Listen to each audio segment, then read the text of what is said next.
It's the real word. It's the real word. It's the real word. It's the real word. We on a mission and that's bringing y'all the truth. You know the problem, but we get into the root. The devil watching, yeah, he always on pursuit. But Jesus is our rock, so we shall not be moved. We on a winning team, so we can't lose. We say facts, cause we hitting y'all with proof. Started from the bottom, now we standing on the roof. As God as our witness, we gon' make it to the moon. When you want the truth, the world be hiding it. This the real word, we providing it. We got Ace, BK, Truth, Rick Star, and we plan to make a movie like it's Pixar. We came a long way from the plantation. We just tryna save your souls from damnation. So if you down with the message, tune in every week. It will lead you to the message that you seek. It's the real word. It's the real word. It's the real word. It's the real word.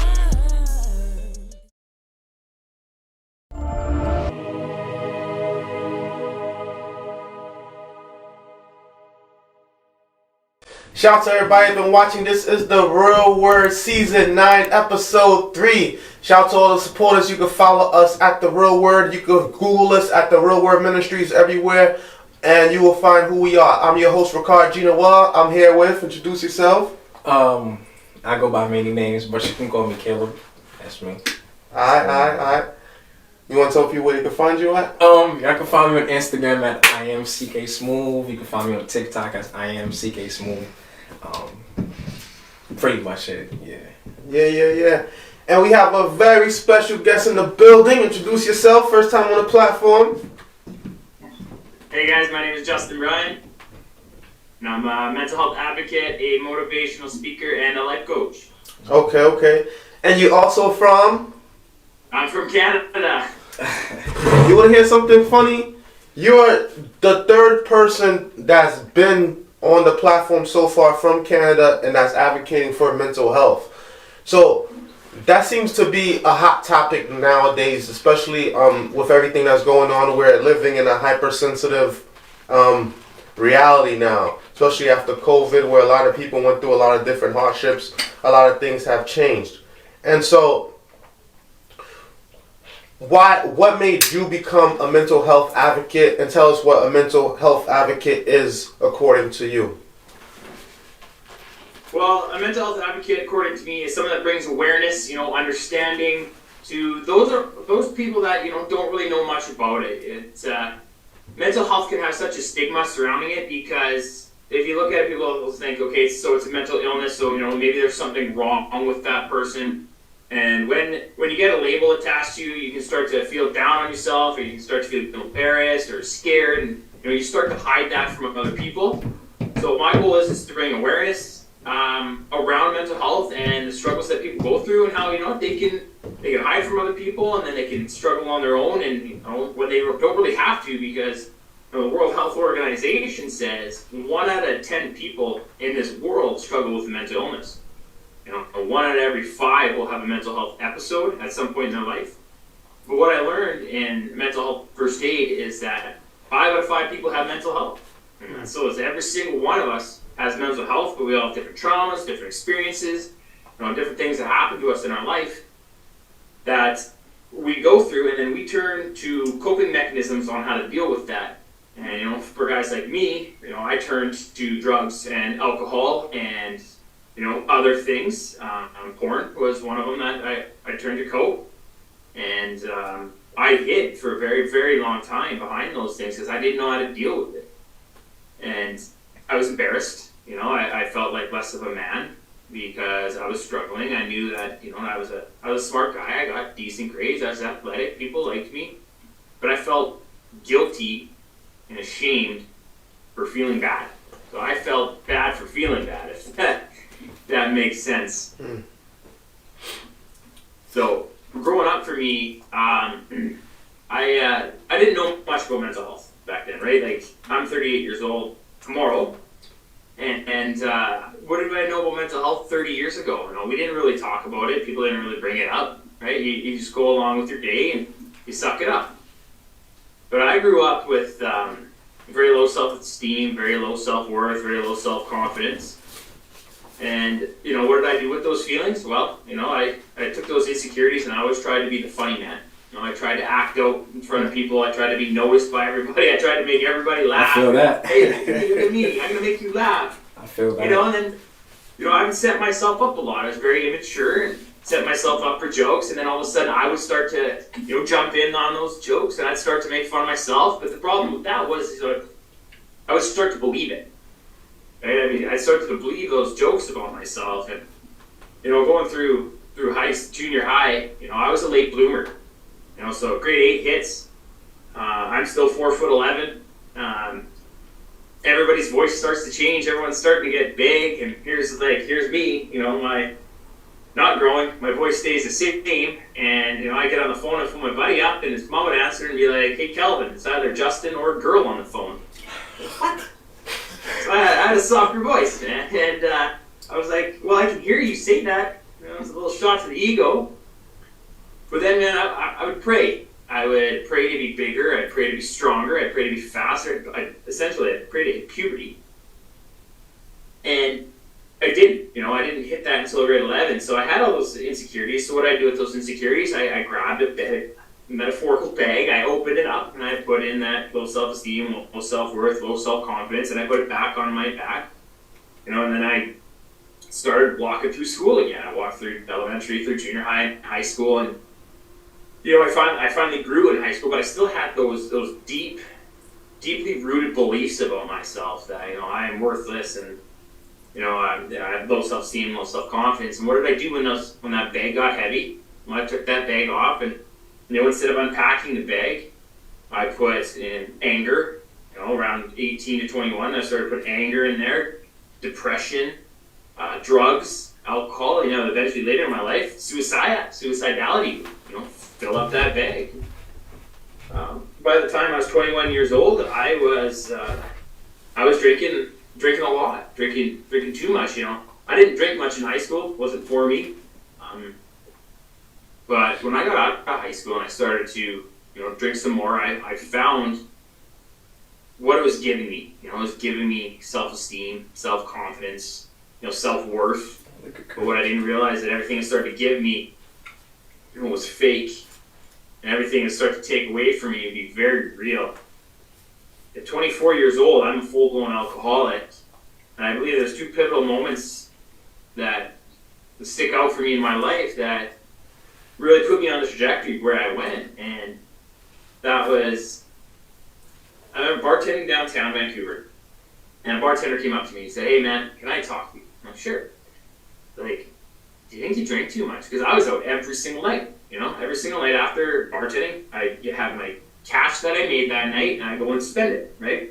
But I was going out by myself, you know, going to see other bartenders that I knew. So, like, I was seeing people I knew, but they were working. So I was essentially going out by myself to drink. And he recognized this, and he's like, "Do you think you drink too much?" And I looked at him like, "There's no way I drink too much. You know, I'm young. I like to have fun. I'm in this big, beautiful city. There's no way I drink too much."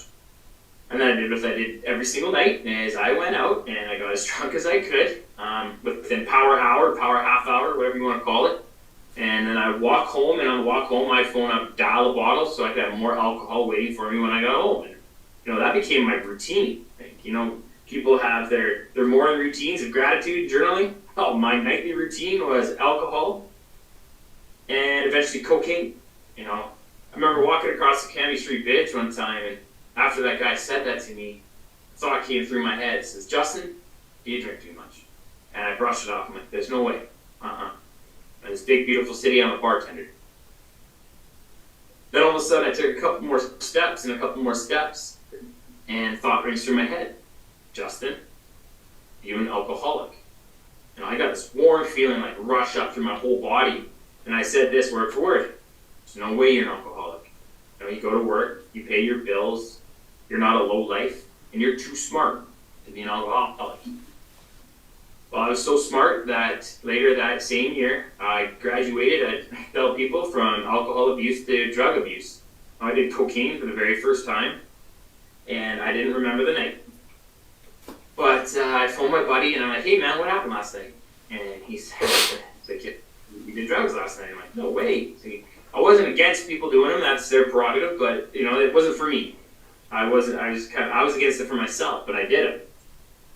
And all of a sudden, he said something to me that you probably shouldn't say to a person with my mindset. He said, "Man, you were funny last night." Well, right then and there, clicked. I have alcohol for confidence. I have drugs to be funny. I got Michael's special juice from Space Jam. One shot of this, and I'm Super Justin. I can tell you, I was the only one that thought I was Super Justin. After I left Vancouver, not too long after that, I moved back home and I started working at managing the local nightclub. And I had to get a ride home that night because I lost my license for drinking and driving. And on that way home, me and my buddy started talking about the topic of depression. And this is 13 years ago, so what do I know about depression, right? But I actually looked at him in the face during that conversation. And I'm like, you know what, man? Depression's an excuse. Depression's for the weak. You gotta man up. You gotta go to work and you gotta pay your bills. Right then and there, I don't know why I said it.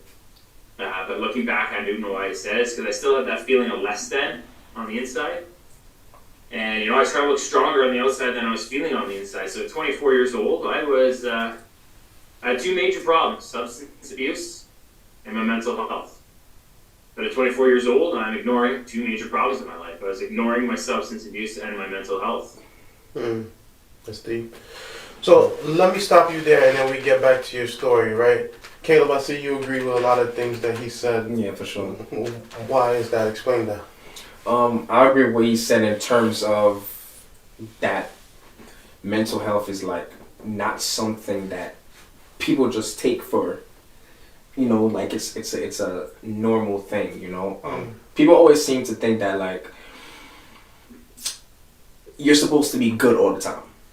Like people always put on the persona that you're supposed to be good all the time. Everything is okay. Just like you said when you said with the depression, like depression is just fake. It's like you're supposed to man up, go to work, and that's putting a persona. Because not all the time everything is okay, and that's okay. Yeah. And one thing I'm realizing currently about this current generation, I don't know if it's a phase or if it's a trend right now, but a lot of people lately been really tuning into their mental health. I don't know if it's just a trend that's going on right now. If it is, I hope it stays, and it becomes like permanent, taking care of your mental health. And I'm really happy for that. That's what's happening right now. And I'm happy for it. And the fact that you're an advocate for it, it's even better. So I appreciate that. Keep doing that. Keep letting people know that, like, taking care of your mental is important. Because if you think about it, to succeed in anything in life, you need to be good up here first. You need to be good in your mental first, because that's where it begins. It's always a change of mindset. So if up here is scrambly, if up there is not straight, then it's going to be tough for you to, keep pushing. Well, mental health is defined actually as your emotional, your psychological, and your social well-being. Right? So I like to call it your operating system, because it's essentially what drives you. It's your motivation, your inspiration. It controls your thoughts, your beliefs, and your actions. And if you don't have that all together, your operating system's not going to work very well. Exactly. So take us through some of the advocacy work.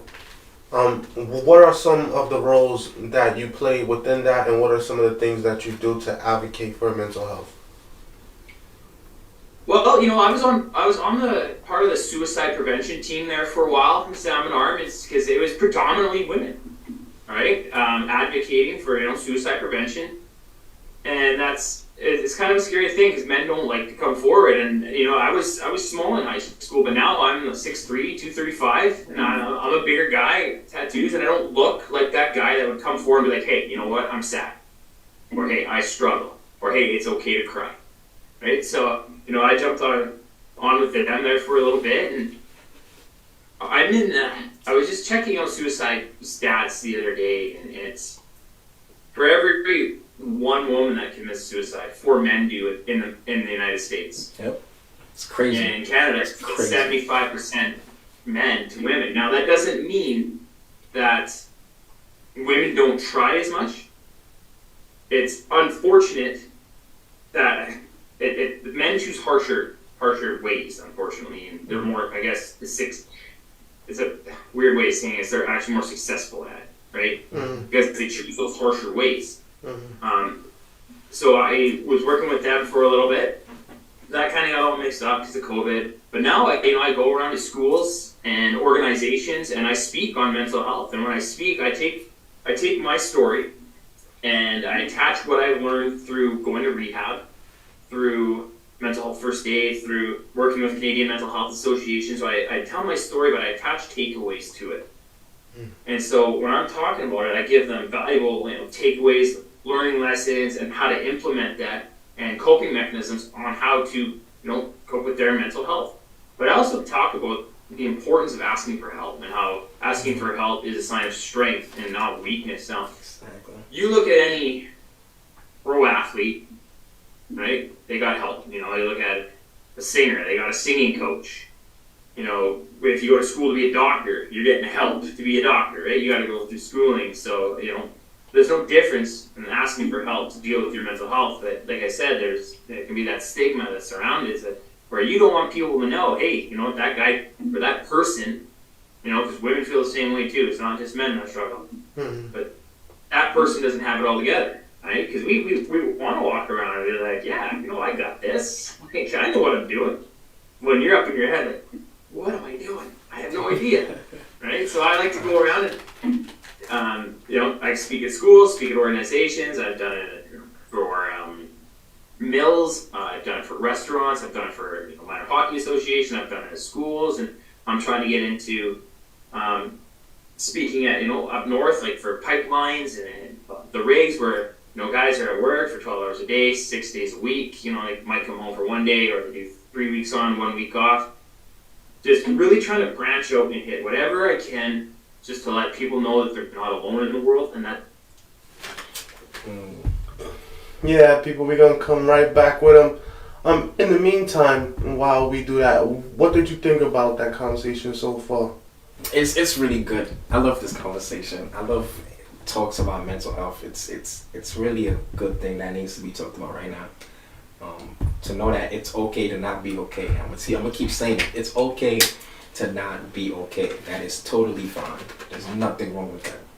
And of course, believe it or not, I started taking therapy. Yeah. Real talk. And how has it been since you've been? It's been calm. I'm on like my 3rd session. Yeah. So she's still trying to diagnose me right now, but I believe you a secret. She diagnosed you since the 2nd visit. They got to diagnose you.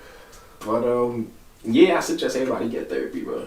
Yeah. Every black man specifically should get therapy. Feel me? Because we don't come out much. So having one person that's professional, like it's cool to have a best friend that you could talk to, but you need somebody that's not biased. You need somebody that's gonna just be honest with you and keep you on a straight line. So I suggest therapy, please. It's very good for you. Yeah, I believe in the same thing. I've done therapy in my life as well, and I was a psychotherapist for like 1.5 years now, so that's why I give therapy as well. I think mental health is very important.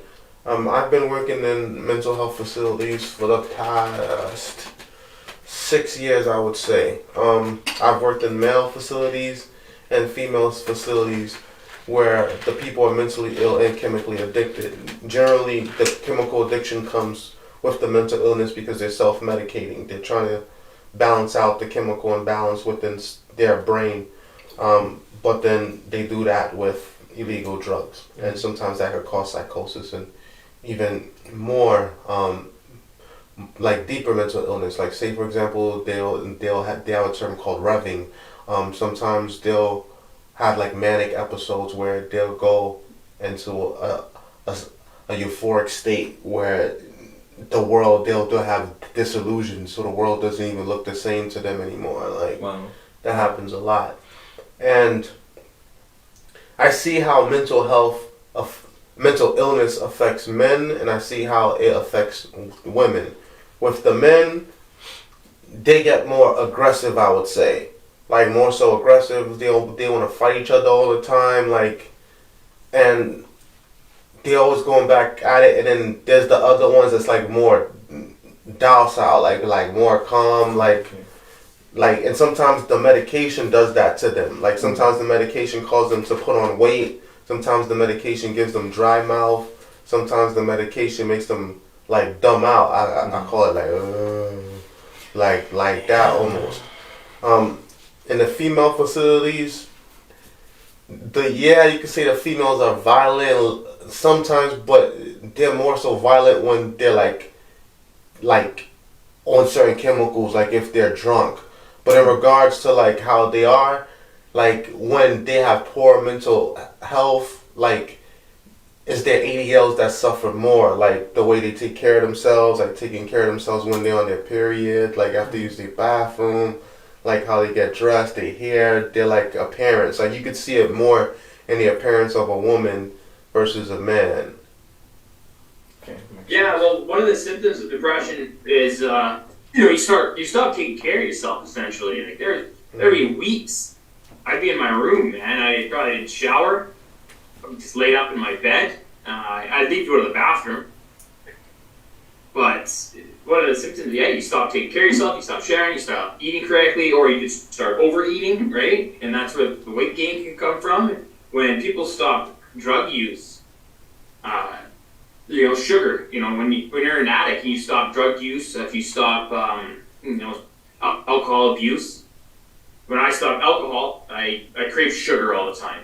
What you're looking for is that dopamine hit, right?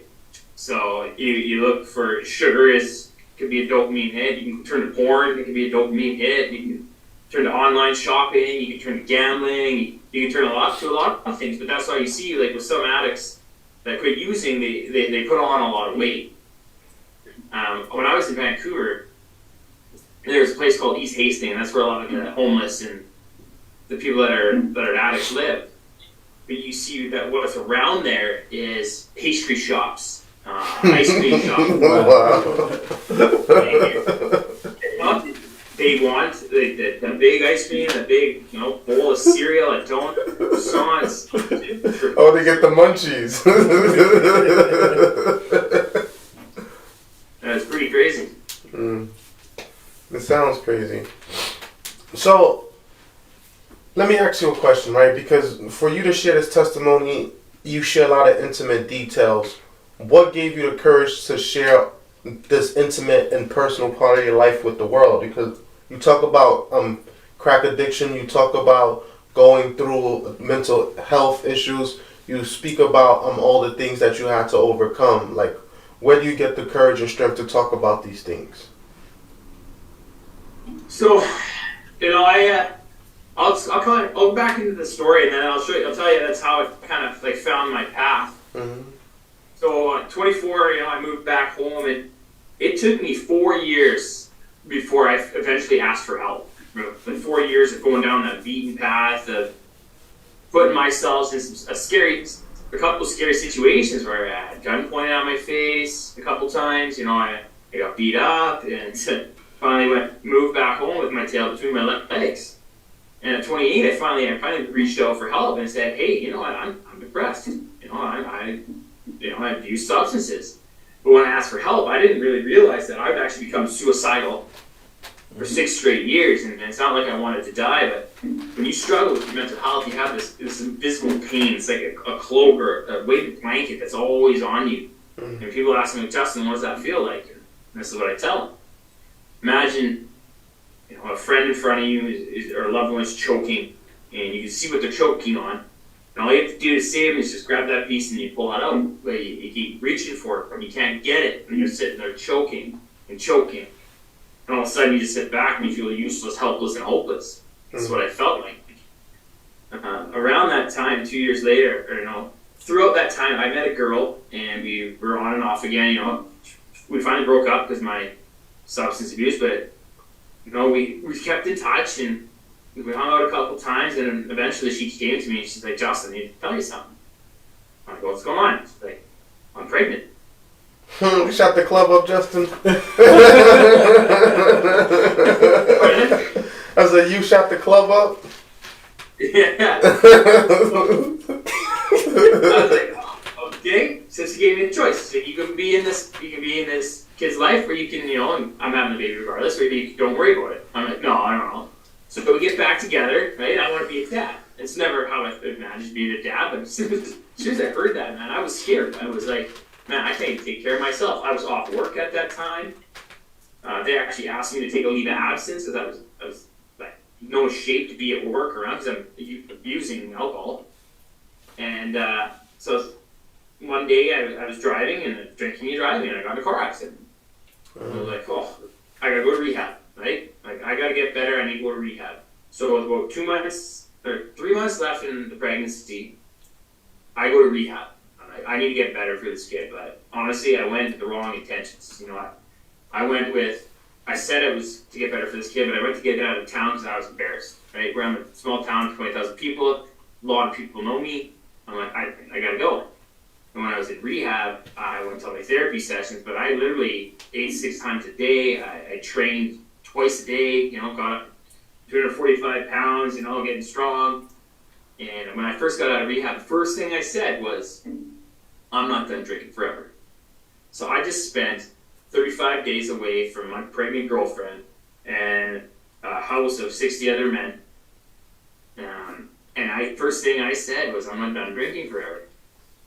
Well, you probably guess what happened. 1 month later, have our son. 2 months later, I'm hitting the bottle.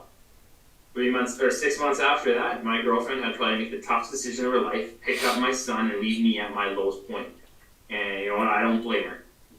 But that became an even bigger spiral for me, man. I went downhill. There was one night I woke up and I had a knife in my bed, blood on the sheets, and my wrists were cut. I don't even remember doing it. Like, I'm very lucky. I remember the night before, like, I felt like it was the end. I was saying some weird stuff to my mother, and that happened, and I got scared, and like, geez, what do I gotta do? Well, I wore like some wristbands, I wore my mom's cover up, and I put it on there so nobody could see, because I was embarrassed. But I was grateful to be able, I was grateful, or I wasn't even grateful, I was confused, man. I was confused. Like, what would lead me to this point? But when you struggle with your mental health and you don't get help, it's you can't regulate your emotions. I mean, I've been to over 100 doctor's appointments. I've spent 77 days in rehab away from my family, you know, because I went again to rehab. I've been to 45 addiction appointments. I've been to 19 psychologist appointments, 10 psychiatrist appointments. I've tried 8 different medications, and I found that one why, and that why I'm going to get to. But I asked for help. Were you ever diagnosed? Yeah, so I was diagnosed with clinical depression, or major depression. Major depressive disorder. And general anxiety. To where, you know, I actually have an algorithm of how many drinks I would have before I left my house. Because, you know, just to be around friends, to play sports, just to feel comfortable. And then I was diagnosed with ADHD, attention deficit hyperactive disorder.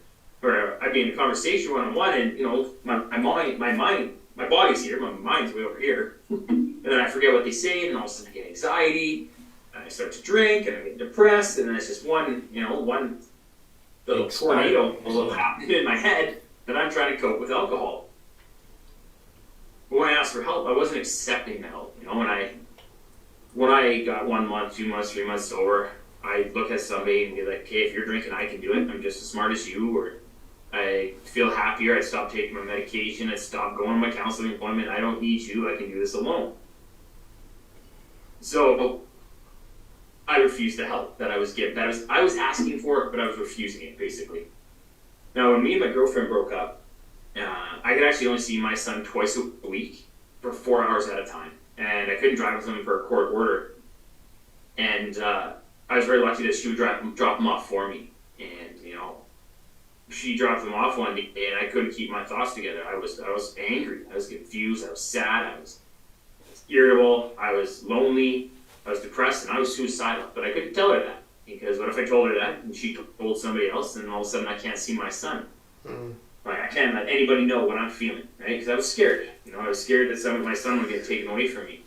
So I buried those thoughts down deep. And what does a 2-year-old want to do when he sees his dad? Well, he wants to play with daddy. But I couldn't, so I picked him up and I took him to the store, and I got him some candy and a bag of chips, and I took him back home, put a movie on for him, and gave him that bag of chips and gave him that bag of candy. And, you know, as he's sitting there distracted, I walked behind him, I started staring at the back of his head, and I started asking myself this question, and I asked myself every day for 6 straight years, and it was, Justin, are you going to make it? You gonna make it to, you know, teach him how to ride a bike, to see him score his first goal in hockey? Are you gonna make it to see him graduate or even get married? And the answer never really, every single time, was no. I couldn't picture myself in his future. And that really became evident for me when I ended up in a hospital for the second time in 2 weeks with alcohol poisoning. Wow. And as I was laid up in that bed, I was pasty white, I couldn't keep water down, and my hands were going numb, I had IVs into my arms. My ex brought down my son so I could see him. And I'll never forget the way he looked at me and what he said. He walked through those curtains, looked at me, looked at his mom, he looked at me, he looked at his mom again, and he said, "Mommy, what's wrong with Daddy?" Right then and there, man, I was like, I need to end this. You know, I need to end this so this kid gets the father that he deserves, you know? Not a father that's gonna be in the hospital and miss time with him because he's abusing drugs and alcohol. Not a father that's gonna miss time with him because he's using, but a father that's, you know, is gonna raise him right. You know, that picks him up when he falls down, or when he falls down, he puts his foot on him, holds him down a little bit so he knows he's got a little bit longer before he catches his old man. Mm-hmm. But essentially, a guy that's going to teach him the ways of life, and that wasn't me at that point. I said, you know what, if you just end this, your family will understand. They don't want to see you struggling anymore. You know, my ex, she's smart, she's intelligent, she's beautiful, she's a big heart. So find a dad for him. And for that 2-year-old, he won't even remember me. Right? So why don't I just end it? But when you get into that mindset, you start to tell yourself what I believe is the world's biggest lie. And that is, this world is better off without you. The truth is that this world's better off with you, and that I believe you were created on purpose for a purpose, right? And that we all are purposes. We all have purpose. We are purpose, but this world needs you. You know, it needs your capabilities, it needs your possibilities, it needs your smile. Now, I was very lucky, and this is how I started to find, you know, what I wanted to do in life. At that time, I was trying to hit the gym and listen to motivational speaking, and I was listening to guys like Inky Johnson, Trent Shelton, Eric Thomas, and Les Brown. Mm-hmm. I had no idea who these guys were back then. I definitely know who they are now. Mm-hmm. But I was listening to these guys on YouTube, and you know, they all had something in common. It was like, find your why. Mm-hmm. Right? So I started to reframe my thoughts and be like, Justin, what's your why? And I started looking at the little boy again. I'm like, you know what?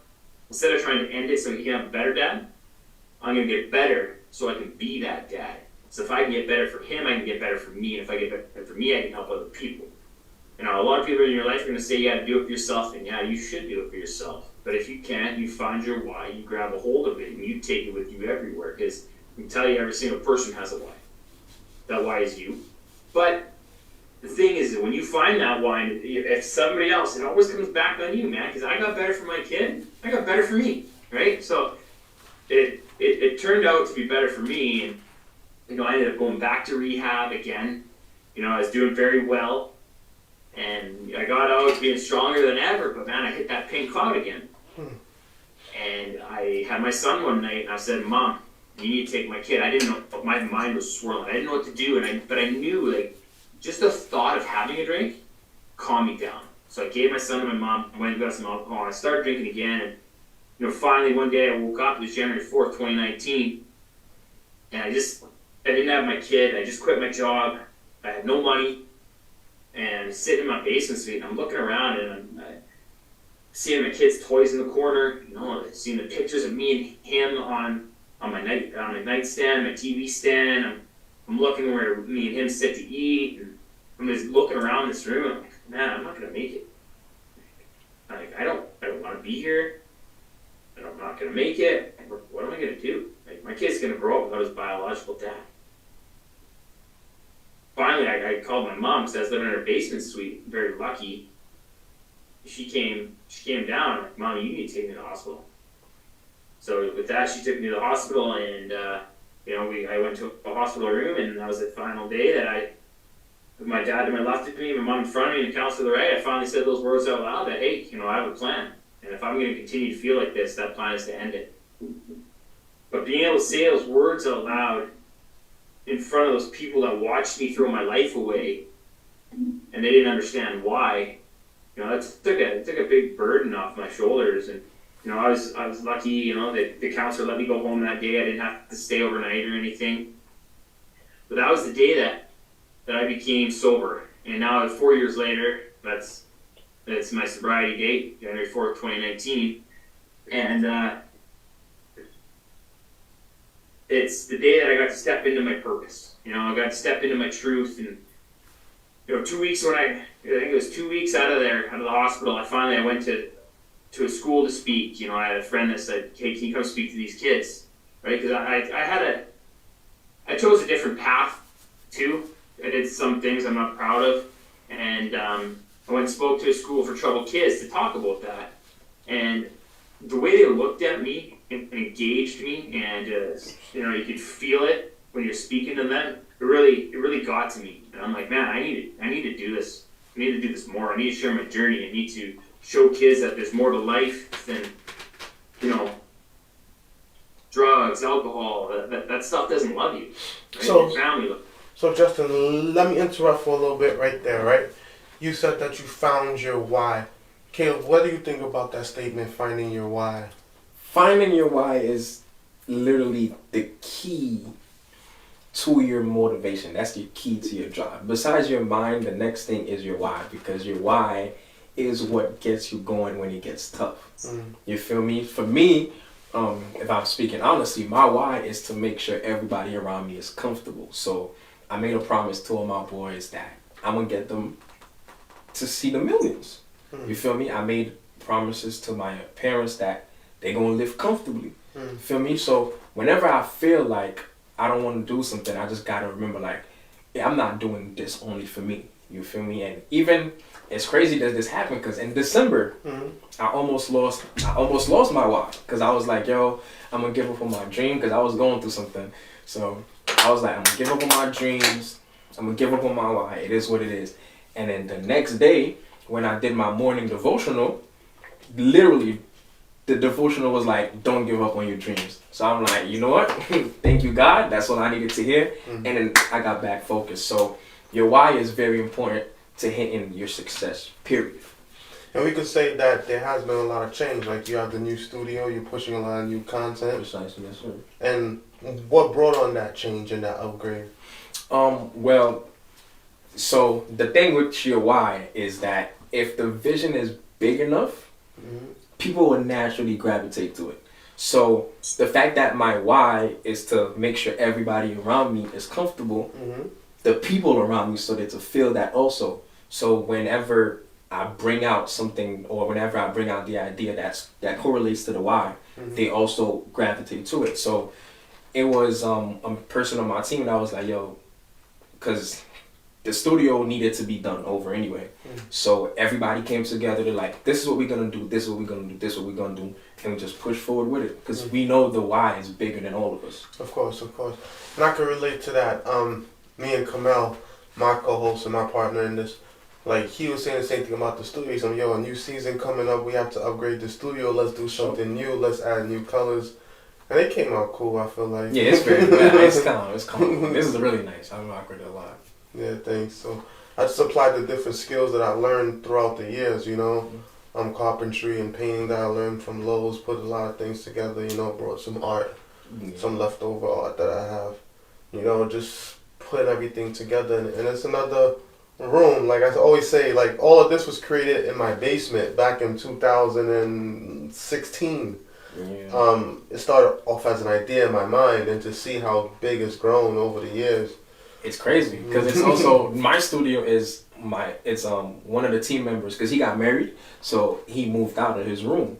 So he was the one that was like, yo, listen, we've been shooting the videos here, let's turn it into a legit studio. So I have 2 studios in one. I have one, it's like, the room is big enough, so it's like half of the studio, half of the room is for the podcast, and the other half is for my reaction YouTube channel. So it was you don't really need a lot. You just need to work with what you have. Yeah, of course. That's all that really matters. Yeah. I remember when we first started. Yeah. Sorry, go ahead. Just need an idea. Yeah. Exactly. And like you said, people to believe in it. Like, the more people to believe in a dream, the more it becomes a reality. Sure. If people could do it with a lie, why can't you do it with a truth? Yeah, 100%. So you being from Vancouver, I know life is different from how life is for us growing up in America. And us growing up in America, we're from New York and Brooklyn. You and I were speaking about that earlier. And us being, African American, obviously, and you being Caucasian, like, how did the different groups and cultures deal with mental health according to what you see in your country? Because you're from a different country than us. Well, so I'm actually from outside. So Vancouver's about 5 hours away from me, and that's a town of around, the surrounding area is about 4 million. I'm from a town of 20,000 people, and it's predominantly white, Caucasian, right? And so you didn't see much diversity around here. But when you move to Vancouver, Richmond is predominantly Asian. It's right on the water, quick, easy flight. Surrey is East Indian kind of descent there. To where when you live in, if you're Caucasian and you live in Richmond or Surrey, you're the minority. I was the minority when I lived there. So I moved there when I was about 21, and I came from a small town, Salmon, and I moved there, and I'm like, holy, it was a culture shock. It was a change. Every culture is different. It's still nice over there, I'm guessing, right? Yeah, I got to be invited into different cultures, and it was pretty cool. But you do see, different aspects going towards mental health. I think, from what I've witnessed or what I've seen, I think in the Caucasian culture, it's more accepted, mental health. And why you say that? From when I see, from what I've experienced, and I could be way off, the Middle East, it's more like, go become a doctor, go get your grades high, kind of style like that. From what No, I understand. Lawyer, kind of something like that. So what about the Asians? What do you see the Asians do? Same thing, kind of thing. But I could be way off. So do you feel like other immigrants or subcultures put more pressure on their offspring to succeed because they come from the struggle more so, and then I guess the Caucasian, they have more access to resources and therefore they're able to obtain resources for mental health more often? Yeah, that could definitely be a fact. I know it was so weird because I hospitalized myself, and I got into a hospital room right away. I was talking with a lady from Canadian Mental Health, and this lady set herself on fire. Right? She's an addict. She's homeless. She's been known around the community. But it was harder for her to get help, and then she was released.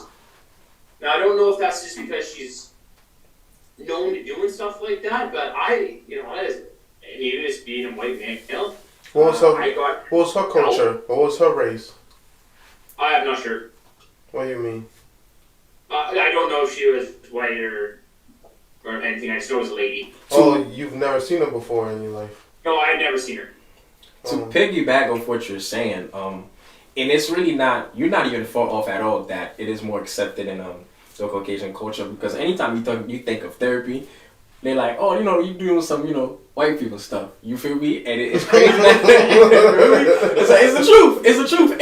And that's also based on, that's also because of, movies and TV shows. Anytime you see any therapy thing, therapist, it's always one white guy laying on the couch back, and while the therapist is there writing it. So it's not usually someone that could afford to see a therapist. Exactly. So it's crazy, but you're not very far from that. You're very on point with that.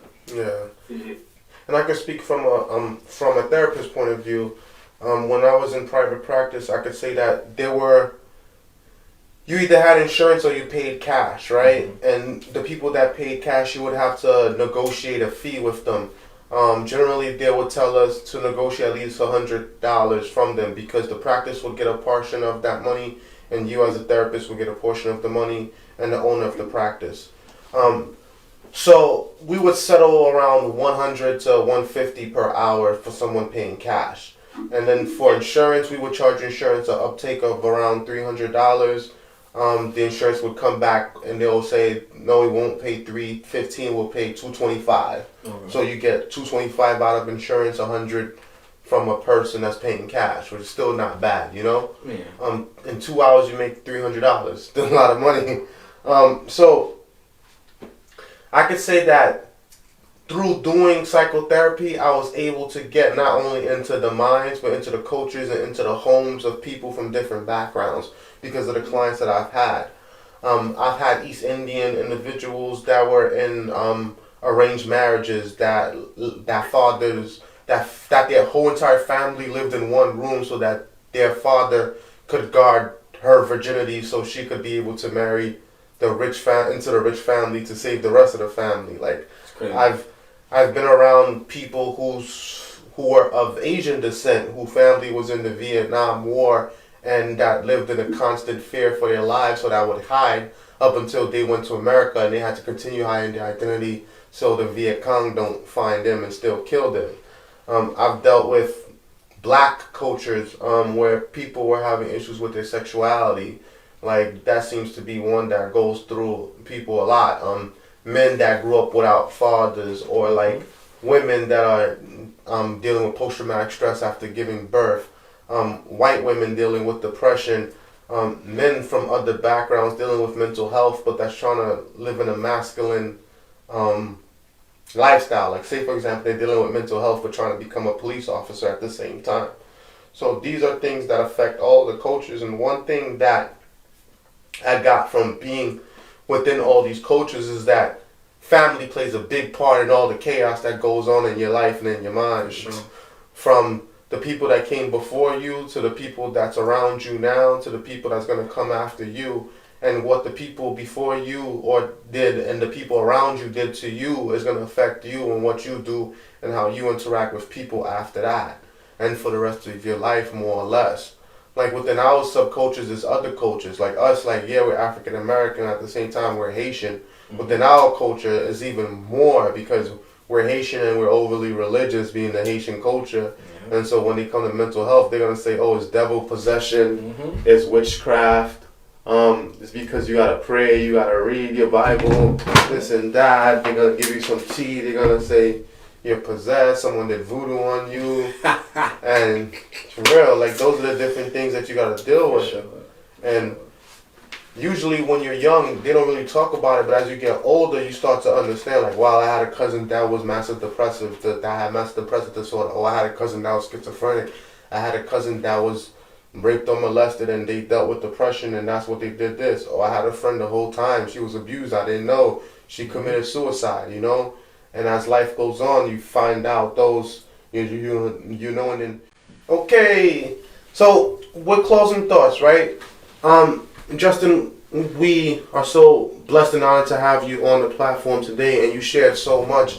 And we're blessed and honored to have Caleb on the show as well. And both of you guys have been advocating online a lot about social media. I said advocating a lot about social media. Advocating a lot about mental health on social media. Especially as of late, like, we see a lot of young people, like, they've been going through it, and for a while, like, they've been hiding their feelings and emotions, and I guess now that they're in this period of feelings and emotions, they're able to show it. You mentioned something about growing up Haitian, and how a lot of us deal with trauma just from being in a Haitian household. Yeah. You want to speak more on that a little bit? I don't know if he was to go. I don't know if you have any closed last thoughts, and then I'll finish it off, because I know the time on that's about to finish quick. No, hey, I appreciate your time, and thank you for having me on your show, and I'd love to hear your perspective, my friend. For sure. Okay, no problem. Okay, so growing up Haitian is I feel like they do it too late. They try to solve the problem too late, because when you're young, they tell you, you know, what are you crying about? Stop crying before I give you a reason to cry.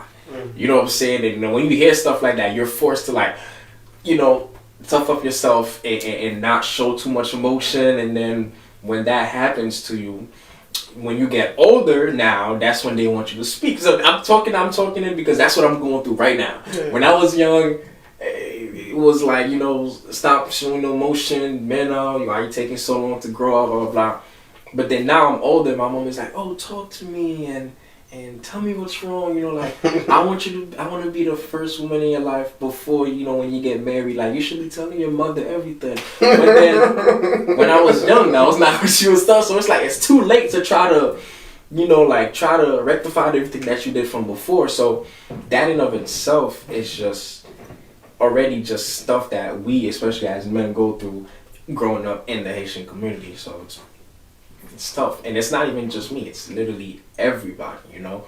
And it's even tougher too on the females, because like my best friend was saying, as the pressure is even worse on the females growing up, like the ladies growing up in the Haitian community, because you're supposed to be on this straight fine line. You feel me? And especially in the SDA Haitian community, it's just, you're supposed to be on this straight fine line, you know. And life is not like that. And it's not. You get these urges, these feelings. You want to Exactly. experiment. You want to experiment. And on top of that, they try so hard to shield you, not knowing that being so strict and shielding you is the reason why you're acting out and you're trying to do things sneaky and you're going around the bush. And it's just... But also, I think the kids, they see the hypocrisy. Yeah. In a sense that, like, they know their parents' demons, and then their parents come to church and behave in a totally different way, and it contradicts how they behave at home, and it causes more trauma to them because they're living within multiple different realities, and they have to behave a certain way. It's like when you're young, like, don't say anything that goes on in the house outside, you know, and then you find out later on that these kids was being touched, being molested at church, at home, all different type of places, all these things that you hear later on that affected their behavior. And you're like, this kid is bad, this kid doesn't listen, why does this kid act like that? And you find out this is all the things that this kid went through. Yeah. And it's just hard, man, you know. And it's crazy because now that we see our parents' demons, we don't want that trauma. We don't want that kind of responsibility. So which is why I'm saying, like, I'm so happy that this generation is actually taking the proper steps into taking care of their mental health, because we notice that we do not have to carry our parents' burdens. You feel me? We do not have to do that. Because it's one thing also I realized that about my mom is she's a low-key people pleaser. Like, she's very heavily influenced by how people see her family instead of how she feels and how she really see her family. And that's one thing me and my cousin spoke about. It's like, yo, like, okay, like, why do you care so heavily about how people see you? Like, as long as your family is gonna, as long as you know you do the right thing that's supposed to, you shouldn't be so focused on that. But then it's like she's so hanged up on it, and sometimes, you know, you can't change anybody because it's too late themselves, you know. So it's hard, man. It's hard because you're trying to find your own identity while also battling your, you know, what you've been taught and from your parents' side. So it's really tough. It's really tough. Yeah, man. And I agree with you. I know growing up Haitian and growing up in the church, it was a lot. And sometimes it was overwhelming, and I think that's why, unfortunately, some people leave. Like, they're like, I don't want to deal with this no more. Like, I'm good. And I guess they go live out to be who they feel they are, I could say. I don't know. You have to ask them. Yeah. One thing I've been saying, I don't know if you read the book, Think Like a Monk by Jay Shetty. No, I don't. Oh, it's a really good book. I'm reading it right now. Like I said, I don't know. Have you read about it? Have you heard about it before, Justin? I have it on Audible. Yes. I haven't listened to it yet. Yeah, it's a pretty good book. I've been learning a lot about it, and one of the things that they mention is making sure that your values is your values. For example, the monks, the reason why they're so happy is, you know, they have no beds, they have no possessions of themselves. They have one mirror, and that one mirror is used as a metaphor. So when Jay Shetty went to the monk, I forgot what they call it, but they had that one mirror, and they told him, they used it as a metaphor. They told him, okay, so look, how do you see the mirror right now? He's like, it's a lot of spider webs because they don't use it. So he was like, so all of these spider webs is the values of your parents and the values of society. He was like, so you have to be able to break out of that. That's when he wiped the spider webs and wipe the mirror and see who you truly are. You know, so I'm in the process of knowing right now that the values that I have are like values that I follow and not just values that my parents instilled in me or that society instilled in me to follow, and I'm just doing it just to do it. So then at that point you're still being a people pleaser. You know, you're trying to please your parents instead of living for who you are supposed to be. You know, and who, of course, God intends for you to be. And I think that's what life is, you know, being able to figure out who you are during this journey, during the time that you're actually on Earth. Finding out who you are and what your mission is and what your why is and what legacy you leave behind. So for us to close out, Justin, leave the people with a closing thought, please, and tell them where they can find you and everything else about you. Closing thought. All right. Well, you know, it doesn't matter if you're, you know, black, white, Asian, Middle Eastern. We all struggle. For sure. There's one thing we know for certain, and that's you ain't getting out of here alive. And we are all stuck here together. We are all brothers and sisters, regardless of our race. So when you see somebody out there, you know, treat them with kindness, approach them, smile for them, open the door for them, say hi. And be kind. Be kind to everybody, because everybody has a story.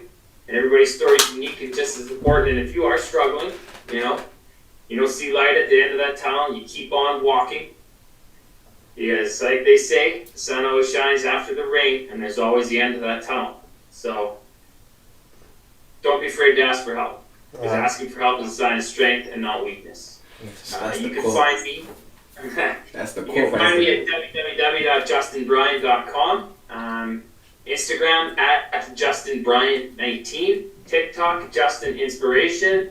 You know, email me. If you got anything out of this podcast, just with your thoughts, maybe if you had an aha moment, you know, what do you want to talk about? Just let me know what you got out of this, and you can email me at justin@justinbrien.com. Love to hear from you. You know, message me on Instagram. I'd love to hear from you, and I'm very grateful for being on your podcast today, and very grateful to meet you too there, Caleb. Thank you so much. And I wish you nothing but the best in the future, and I know you guys are going to be doing big things. Thank you. Appreciate it. All right. Caleb, closing thoughts?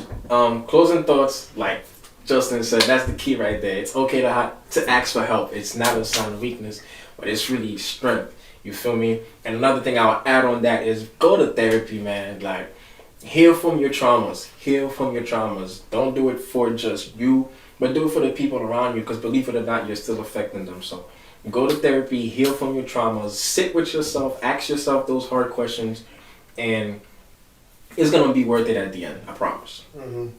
Oh, of course, I guess you can find me on Instagram and TikTok at M.I.C.A Smooth. I do men lifestyle content, so if that's what I give tips on everything lifestyle, so make sure you guys tune in to that.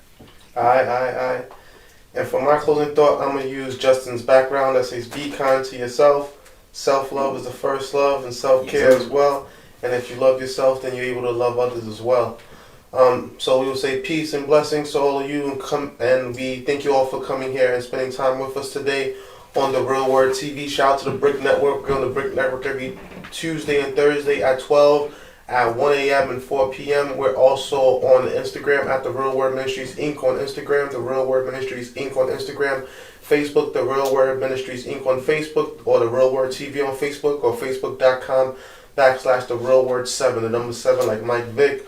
Or you can check us out on YouTube at the Real Word Ministries Inc., the Real Word Ministries Inc., one word, or the Real Word TV, one word, on YouTube, or the Real Word Podcast on Apple, Spotify, and Pandora, and Soundcloud. So check us out on there, or just Google us, the Real Word Ministries. So we thank you all for watching. We thank you all for supporting. Justin, you want to pray for us to close out? Sure. All right. Dear Heavenly Father, thank you for allowing us to share our story, share our wisdom on social media, on platforms, to give others, hope and inspiration to, find their why, find their purpose, and live a purposeful, meaningful life. Thank you for, guiding me and showing me the way to, building back my family, because I am back together with the mother of my child, and you've blessed me with another child through that, and bless everyone's listening, everyone in the world. Give them the strength to ask for help. In Jesus' name we pray. Amen. Amen, amen. Thank you, Justin. Thank you all for joining us tonight. Good night and God bless you. Yes, sir. It's the real word.